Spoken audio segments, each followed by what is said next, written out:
On today's episode, I will be chatting with my dear friend Noor from Afghanistan. Before the Taliban takeover, he used to run a tour company there and was actually my guide for both of my trips around his beloved nation. Thanks to him, I can now proudly say that Afghanistan is one of my favorite countries in the world, and I mean it. In this episode, we will be chatting about our mutual love for Afghanistan, and you will hear Noor's crazy escape story from Kabul to Melbourne. It's not Afghan people who wants the war. We are tired of war out there. Thanks for tuning in, and let's get into it. I have such a fascination for Afghanistan, and you know that, I've been to every country now. I just finished in Saudi Arabia a couple weeks ago, so I can now officially say I've been to every country. Congratulations for that, Drew. You must have a very good feeling right now. Man, it's surreal to say those words. I'm still not used to it. But, Afghanistan is really one of my favorites, and it just has such a special place in my heart, mostly because of you, because you've been able to take me around to all these cool places, and just want to say thank you, man. Like, thank you for showing me your country, and it's a place I really hope to go back in the future, and I just want to say thank you for being so genuine and honest about your country and taking me around. Did you enjoy our time together? Actually, it's really appreciated for your visiting Afghanistan. It's so nice. You were not just a client to me. I do appreciate all of our clients and friends who visited Afghanistan from around the world. You were really something special. You had amazing feeling about Afghanistan, and normally when you say that, when you express that, it gives us a type of energy that I wanted to take you and show you every corner as much as possible. And you were like the man to us, and I said, look, Noor, this is the man. Show him everything. Try your best. And actually Afghanistan became more on the scene through you and your videos, which is really, really amazing. We had amazing people coming before to Afghanistan as well, and after you as well. Of course, the business grew up, especially just for us. I mean, before, no actual media attention was brought to Afghanistan tourism, to be honest, but especially after your trip, many actual media people wanted to talk to me, quite big local medias like BBC. We have another media called Ittilaat Rus. We have another media called Voice of America at the international level, and some other big medias talked about Afghanistan, talked about you, talked about tourism in Afghanistan, which was absolutely fantastic.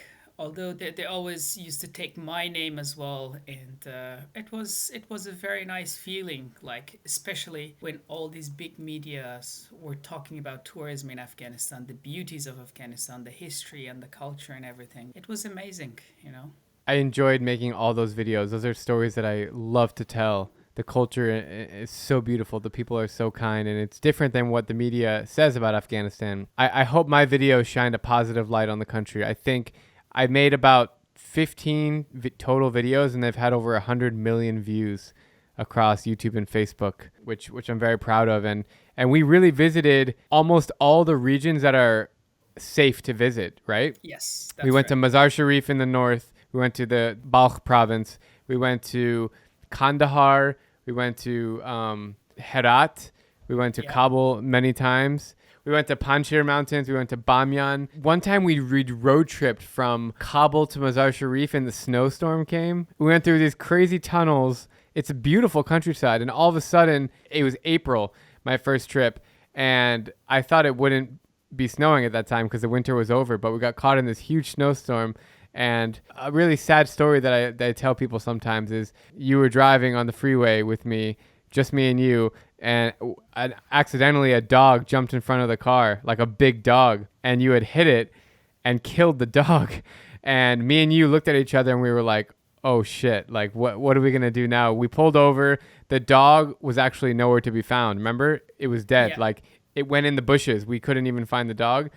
But then your bumper, the front bumper of your car was hanging off. And we were like, oh my, and we were in the middle of nowhere. And I was like, Noor, first of all, I hope your car works. Second of all, we just killed a dog, but I guess the dog was the least of our concerns because we don't want to get stranded anywhere in the middle of the street in Afghanistan. And then You told me, you said this is a problem because when we go to the next checkpoint, they're going to think that I killed someone, or they're going to think that there was a big problem and they're going to hold us and it's going to be an issue. And guess what happened? That exact situation happened. What checkpoint were we at? What city? What town? We reached to the gate, the entrance gate of Mazar Sharif. Yes, we reached the entrance gate, which is almost all the way there. And then they saw your bumper was half off. The scary part for me, man, was sitting in your car without my passport because they took my passport. My phone's not working. You're in the little booth talking to them for like 45 minutes, which felt like 4 hours. And I'm like, what's happening? Like, are they taking Noor? Like, are they going to take me? It's the most uncomfortable feeling, but I love it. Like, this is the reason why I travel, for these kind of adrenaline, crazy stories. But that was probably one of the most scared I've ever been in my whole life. But you know what? It's okay. It's okay. It's obviously not your fault at all. As a traveler, it's my risk to go to Afghanistan. I understand that. With an American passport, I know what can happen, but I'm just telling the story because it's something that I always think about, and man, that was a crazy journey. Sorry, Drew. Even with the poor dog, unfortunately, I still feel bad about the dog. But yeah, the thing is that we were trying to be careful, and the dog was standing quite away, and suddenly the dog jumped right in the middle of the street, and I tried to push the brake as hard as possible, but it didn't work. And the dog just went off. It's not your fault at all, man. Like, it happens. As a driver, I've hit animals before, and it's not fun, and it's not the driver's fault when an animal jumps. But yeah, it was crazy being at that checkpoint. But for those who are wondering in the story, everything was fine. I think, Noor, I remember that you had called someone in your family who's connected to the police, and you have to show authority with these military guys in Afghanistan, and if you can say that you know someone in the police or whatever, then usually they let you go. And so finally we were able to get out, and that was just what a crazy adventure that was. But let's talk about some of the good things, because the whole point of this podcast, it's called Roots of Humanity. So basically, I'm talking to really cool people around the world that I've met or that I haven't met, and we're talking about their cultural identity, where they come from, what their country means to them, and how you relate. And you were the perfect person because you love Afghanistan, right? It's just a fact. I mean, if anyone who loves their country, I think you love Afghanistan more than anyone. Yeah, thank you so much for saying that, Drew. That's very true.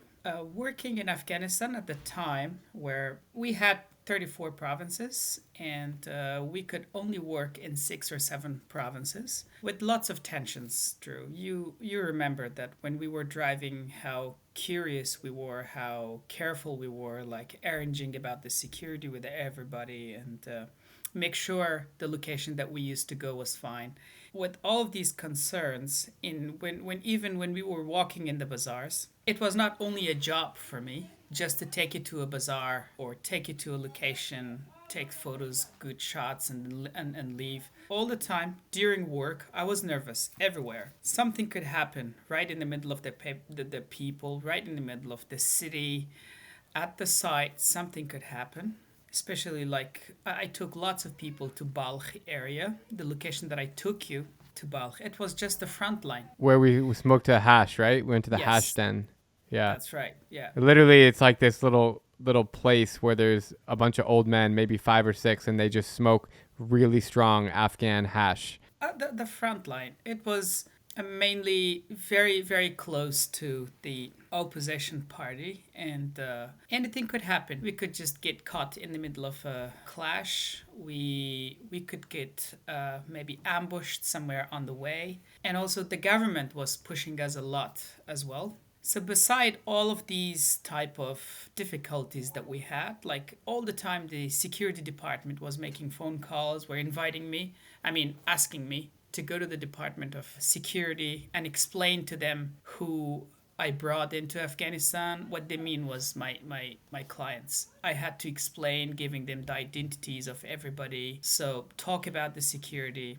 A note on security. Sadly, when we left Bamyan, like a month later or even weeks later, that whole place was destroyed by 2 bombs.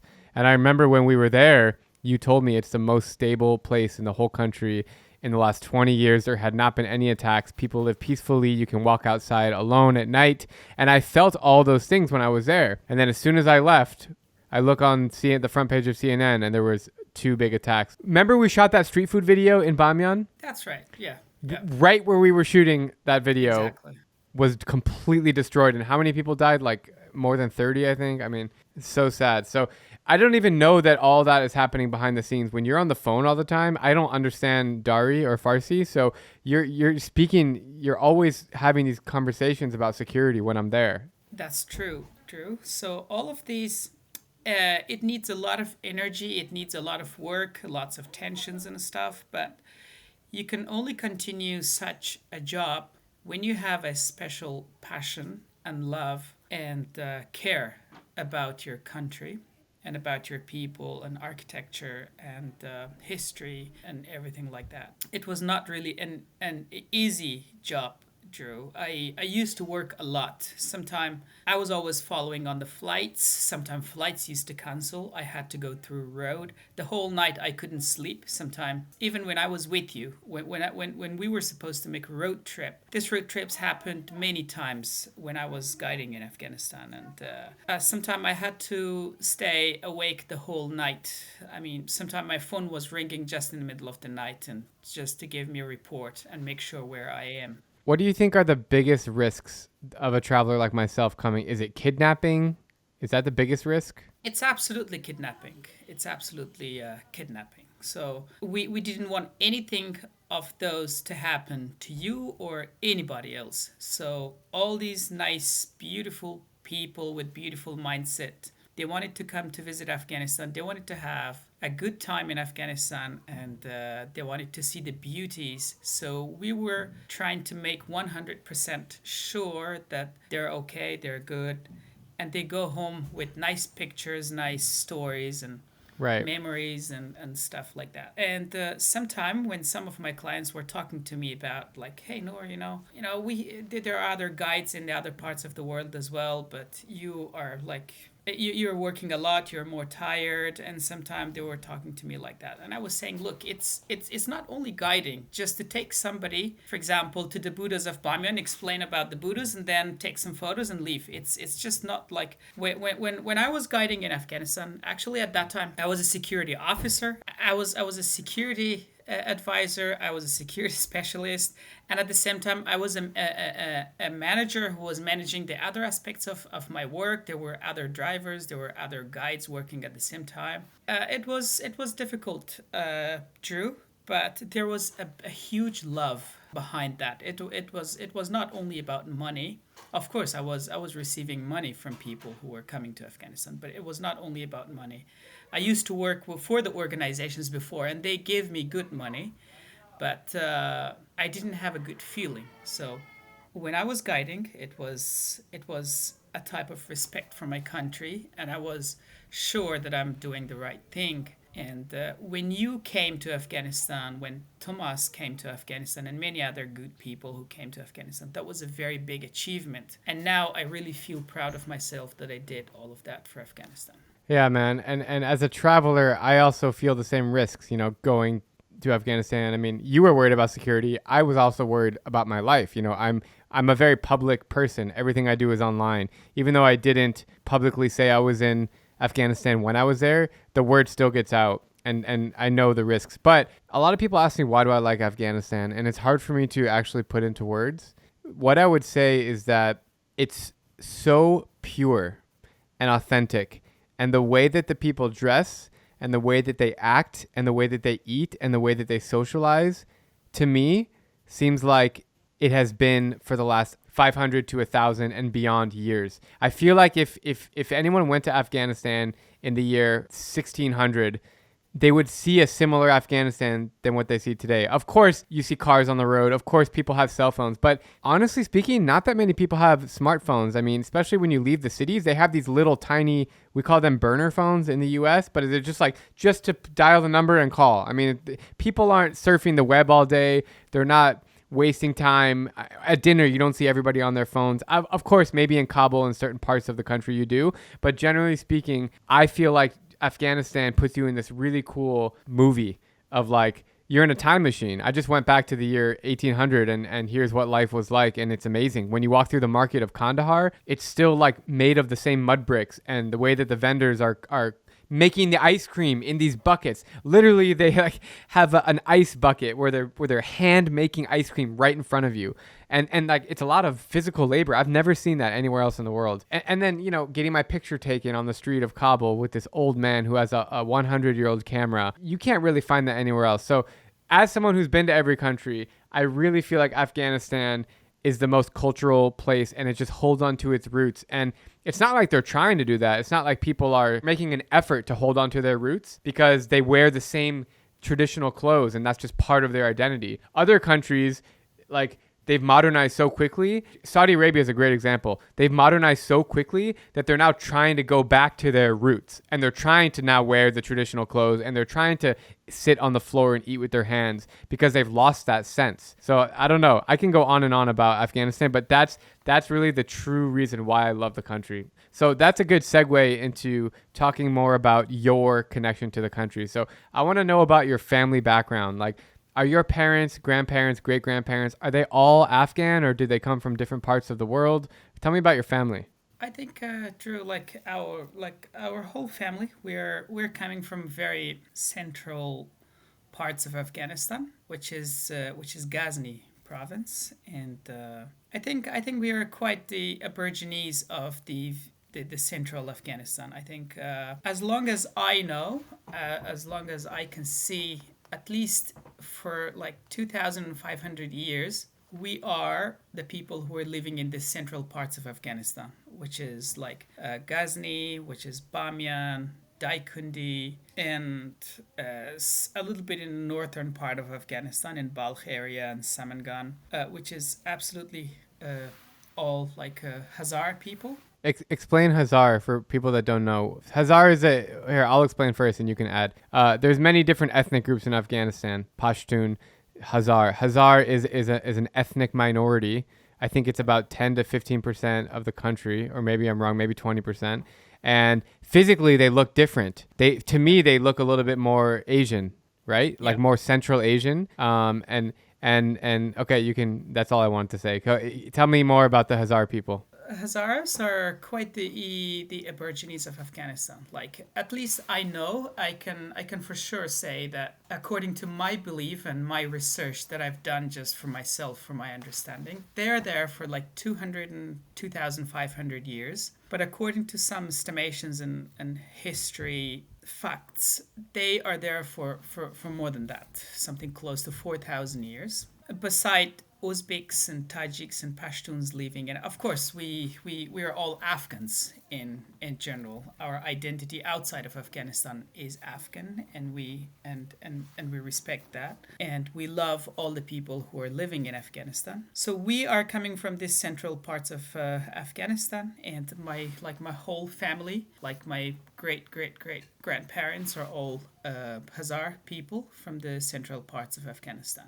During the mid 18th century, we had a king called Abdur Rahman, who was a cruel king who forced Hazaras to slavery, and lots of Hazara people at that time escaped out of Afghanistan. They went to different parts of the world, and one of the example is that if you go to Quetta, Balochistan, there is a huge Hazara community in Pakistan as well, who are originally escaping from the central parts of Afghanistan in the mid 18th century. They call themselves Hazaras.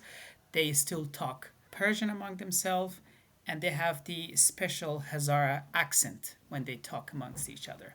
For example, if I go to Quetta, Balochistan in Pakistan, I can easily understand what they say, and by the look, they're the same people. You also speak like, what, 8 languages or something? It's crazy, man. I speak Pashto, I speak Urdu, and I speak English. Of course, I speak Dari in Persian. So you can count it something like 5. For those wondering why your English is so good, you studied in an American school and you won an English competition growing up, and it's very impressive, man. Your English is better than mine. No, absolutely not. Drew. Thank you for saying that. All of my inspiration comes from Tobey Maguire, who was the actor of Spider-Man 2, as I watched Spider-Man 2 maybe for 200 times over and over. Actually, I educated myself in a very local English school that when I was graduated with a very high score, I found that I don't know English, and I wanted to fix this. I was looking at different type of movies. I was looking, especially when I looked the Spider-Man 2. That was a At that time it was a very popular movie. It was sometime in 2003 and 4. So I started watching it again and again, and I said I should learn this movie very well, because if I learn this movie, I can understand other movies. If not, then that's it. Then it was a 6 month project just with myself, like self teaching. And I was spending like 4 to 5 hours every day behind my very old Pentium 3 computer. And I was practicing English. I was stopping the movie, like trying to take every words out, and I was trying to mime as the actors were doing. I was trying to pronounce the same way as they do. So after 6 months, it was a really big change. It's very admirable how you had that much dedication to learn English in a country like Afghanistan where English is not very widely spoken or understood. Let's go back into Afghan talk. So I'm going to ask you a question. You can answer however you want.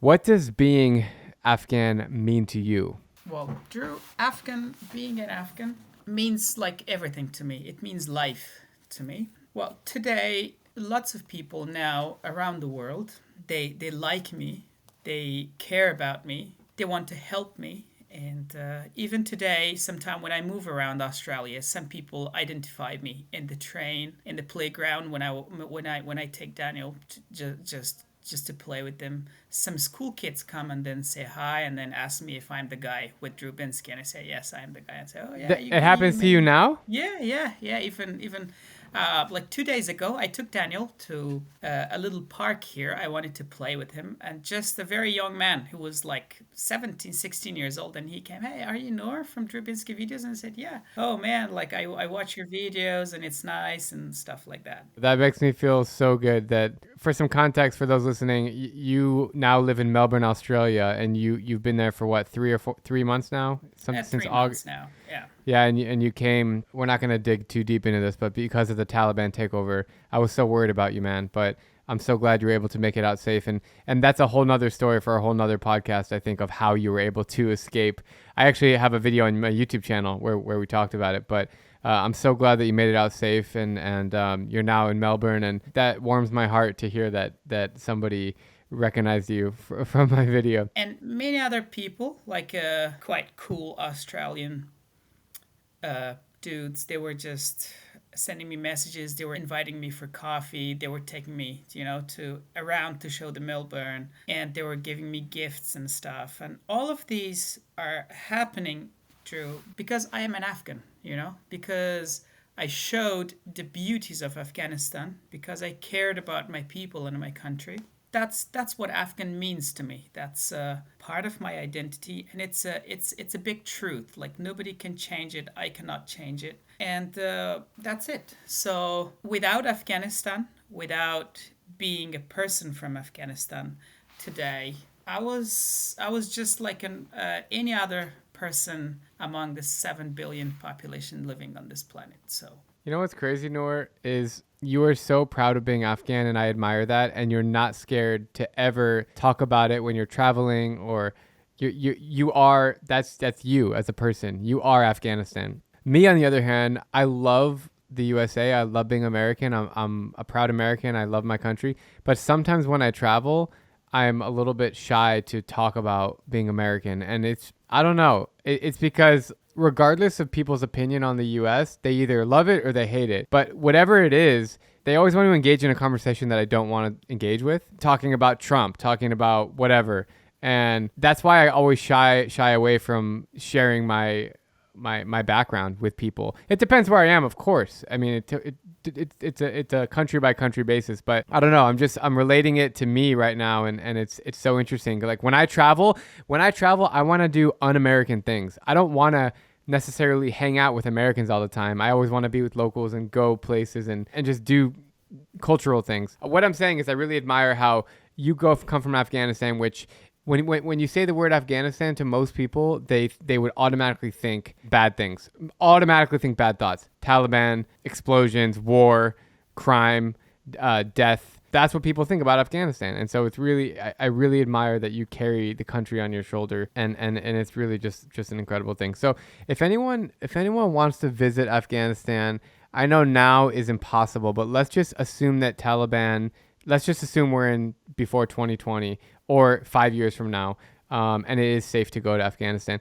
What are some of the places that you love, that you recommend people to visit? What are some of the regions that you really want to put on the map of Afghanistan? I really recommend people, if they could in the future, to spend more time in Afghanistan in order to understand the real Afghanistan. Previously, we could only offer 1 or 2 weeks trips to Afghanistan. We couldn't really show everything. We were just trying to show as much as we could. To get lost into the communities of Afghanistan, to go into the villages of Afghanistan, let's say, drive your car, go into the villages, spend the night inside a village, talk to the local people, go into the people's houses, ask for tea, ask for food, and see how the people will react to you and how the people will welcome you. Hear their stories and talk to them. Tell about yourself to them. That's the time you will understand the real Afghanistan. And that's the stuff that we did. That's what we did everywhere. I took you to some places that you said you've never been. Remember when we met those nomads in Kandahar? That was amazing. I mean, just and one time we picked up a hitchhiker somewhere. I made a video about it, and he invited us into his house, and we had tea outside. Those are the experiences that I live for, and the people are so hospitable. I feel like hospitality starts and ends in Afghanistan.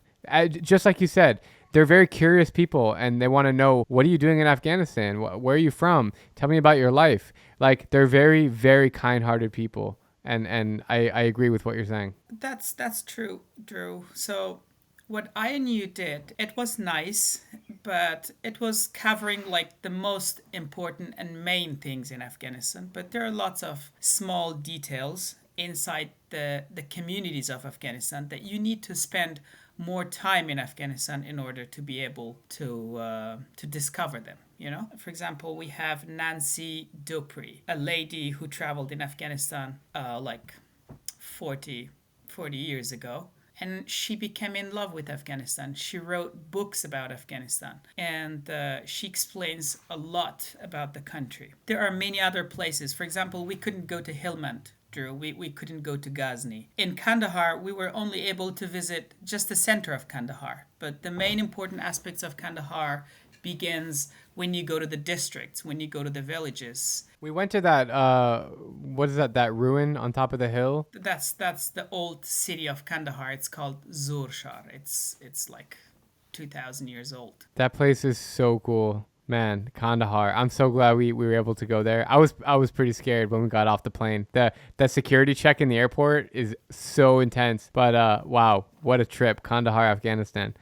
Home of the Taliban headquarters from the 90s. You did a great job when you were in Afghanistan. You tried to take everything out of Afghanistan, but there are still things to see in Afghanistan. For example, hopefully if one day if I could take you to Wakhan corridor, that's another section of Afghanistan. You will see how people are living the very primitive life without road, without electricity, without even antenna, without even phone coverage out there. But they still have living.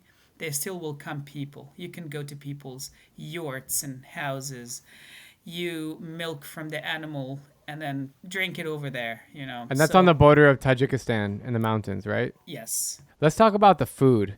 Man, I did a street food video there, but everywhere I've been in that country, the kebabs are outstanding. This stuff called bolani, which is street food. It's almost like a savory pancake. They put like onions inside and all these delicious vegetables. I guess you can also have a sweet bolani, but most of them are savory, and you get them on the side of the street.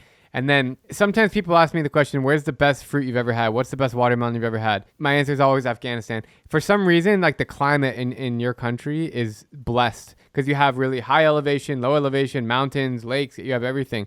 And you can just grow the most incredible berries and watermelon and pomegranate and oranges. What are some of your favorite dishes in the country so people can understand? I love the kebabs from the north of Afghanistan. I love the Kabuli palau, which is the rice with the raisins and carrots and meat inside. I love these two. This is the top two things. And we have lots of other dishes. Afghanistan people in general, they concentrate a lot on the taste of the food rather than the nutrition. They don't really care like what is inside the Kabuli palau. They care like they try to add different types of herbs and spices, and then they taste it and they want to make sure it's tasty enough.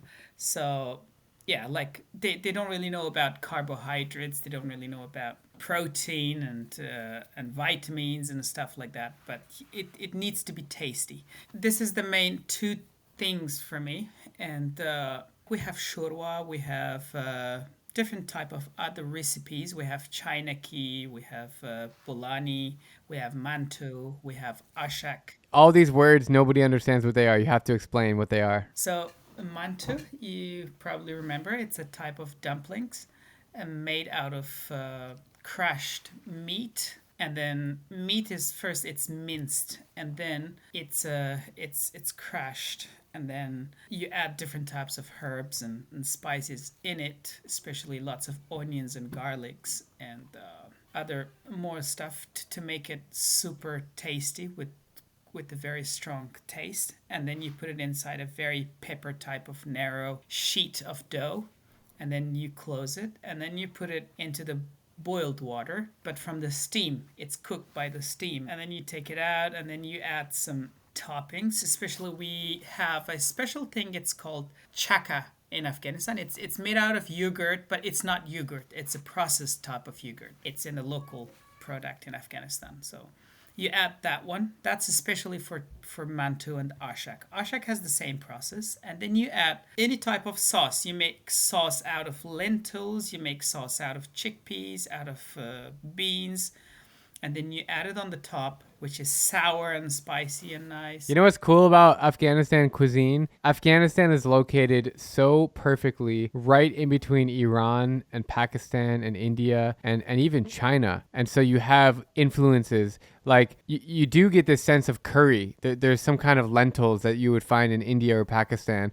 But then, like in Iran, you find these, the way that the kebabs are made and the vegetables are eaten, and some of the sauces are similar in Iran. And then the mantu is totally kind of Chinese style. I mean, in Nepal, they have these really good dumplings called momos. And so that's why I think Afghanistan cuisine is so rich and diverse, is because you have all these influences. It's 10:12 p.m. right now. I already had dinner, but thinking about Afghan food, I wonder if there's an Afghan restaurant here in Phoenix. I doubt it. Have you found any good restaurants in Melbourne, some Afghan food, or not yet? Yes, Drew. Right now, I'm in my cousin's house, which is located in Dandenong area. Dandenong is quite Afghan community out there, so you can go to a supermarket. You can still find the stuff that normally Afghan people buy it. And you have some Afghan restaurants around this area with the same kebab and rice, but it's absolutely not the same quality as they make it in Mazar-e-Sharif and Afghanistan. But they try their best. It's good. That's awesome to hear that you can find the community there. To somebody who has never been to Afghanistan, who never thought about going there, what do you want them to know about your country? What do you want them to think about your country? First of all, they should look at your videos. That's a very good picture of Afghanistan, you know? Thank you. You're flattering me. Thank you so much. No, Drew, I'm so serious right now. Afghanistan is a rich country with lots of tradition, with good food, very fresh vegetable and tasty fruits, with a very nice nature and very original, friendly people. Very hospitable. They always welcome you anytime in their house, and they never expect you anything like money, or you in exchange you give them something. We have a great mixed type of architecture. We have architecture from 11th century, we have architecture from 15th century, different eras and different styles of architecture. Like this is Afghanistan, Drew. Afghanistan is not absolutely not what you hear in the media or what they show you these days. Even like in Afghanistan, right now, with the plane that I came from Afghanistan to Dubai and then from Dubai to Australia, among this plane, inside this plane, different types of people were inside. Hazaras, Pashtuns, Tajiks, Uzbeks, and all of us, we were escaping because of our life.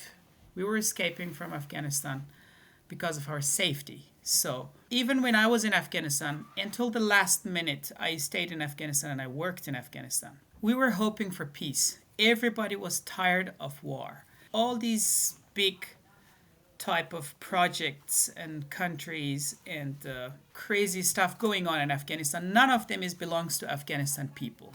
Yeah, you all need to understand that Afghanistan people doesn't care about any of these. Afghanistan people want peace right now. It's not Afghan people who are fighting against each other. It's not Afghan people who wants the war. We are tired of war out there. We want peace and we want to stay in our own country. I had a very nice life out there in Afghanistan. I had my own very beautiful house. I had my beautiful car. I had my office that was helping a lot of children out there. I had my own business out there that I was enjoying out of that. Like I had a lot of achievements and I was feeling proud of myself.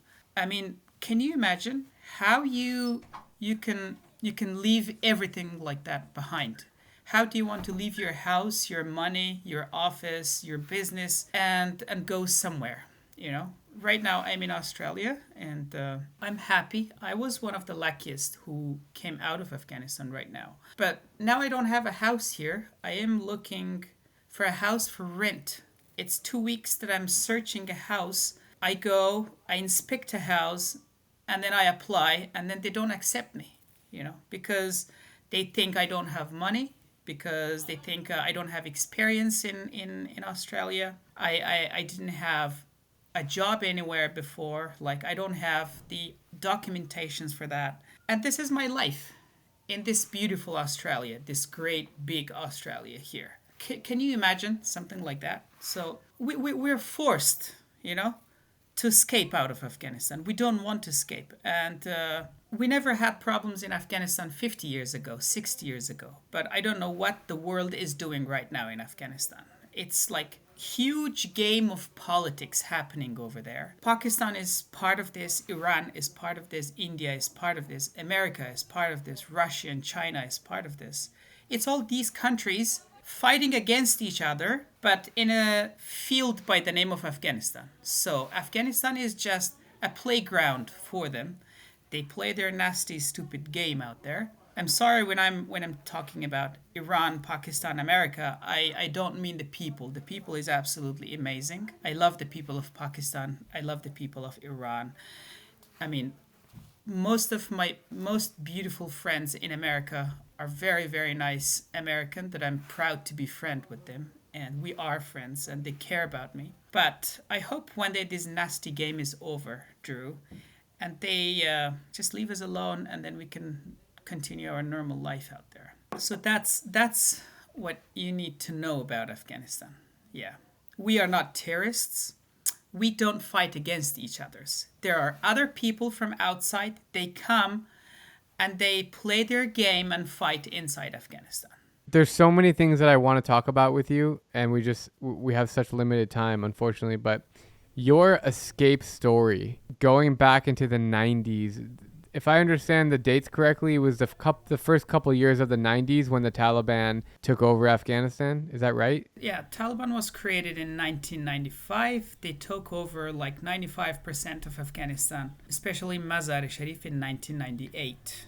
That was the time that they took over Mazar-e Sharif. And you have childhood memories of seeing Taliban in the streets. You told me in one of the public squares you saw like a hand that was chopped off and being hung because somebody stole something, right? It was not one hand, it was many hands out there. Yes, I am now writing stories, Drew. Even when I was in Afghanistan, I was writing my stories in Persian, and I continue writing them. So now I am trying to publish a book, a collection of short stories, but all of those stories are true stories from my own memories and my own eyewitnessed type of stories. And I interviewed some friends as well. That's amazing, Noor. Where can people find you on social media and where can they read these books? Of course, I'm going to put the link on Let's Be Friends Afghanistan page, the Instagram page. Yeah, they can just type Let's Be Friends Afghanistan. That's it. And so it probably takes time. And whoever hear this conversation, if there is somebody who can help me with good revision of the story, that would be nice as well. Because my stories, I just translate them into English, and my English is not a proper writing type of English.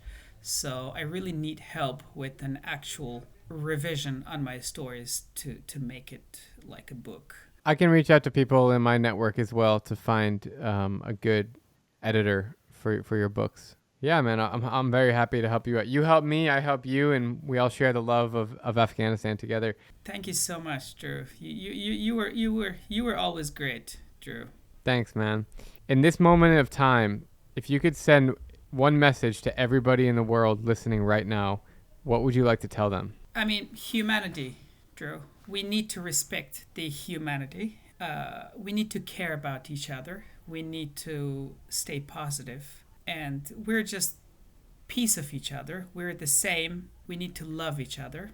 And Afghanistan is not in good condition right now. If there's any way they can do something in rescuing Afghanistan, in helping Afghanistan, that would be nice.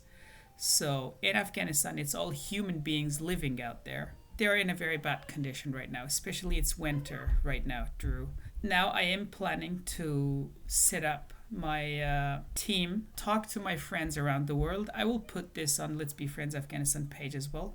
If one person can take care of a family in Afghanistan, that would be a great support, because if you pay $100 in 1 month, or let's say $3 a day, that can take care of a family of 5 to 6 people for 1 month.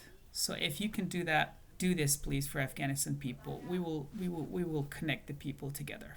Thank you so much, Noor. It's a pleasure speaking, and looking forward to seeing you soon in Australia and always talking more about Afghanistan. You're most welcome, Drew. Thank you so much for always caring about us, about Afghanistan. And you're more than welcome to Australia one day. And we will absolutely keep one of our rooms for you. You and Diana can come here and stay with us.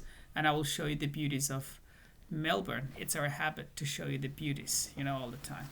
Teshakur Lala Jan. Thank you so much. Teshakur, Drew. Have a good All right, have a great day. See you, man. Bye-bye. Bye-bye, Drew. Thank you so much for tuning in to this podcast episode. If you feel inspired by this conversation, please share it with somebody who would enjoy listening. And if you're here for the first time, make sure to subscribe on Apple Podcasts, Spotify, YouTube, or wherever else you get your podcasts. Also, don't forget to leave a review. Every week, I'm going to be looking through them and highlighting my favorite one. And with that all being said, I will see you guys next week.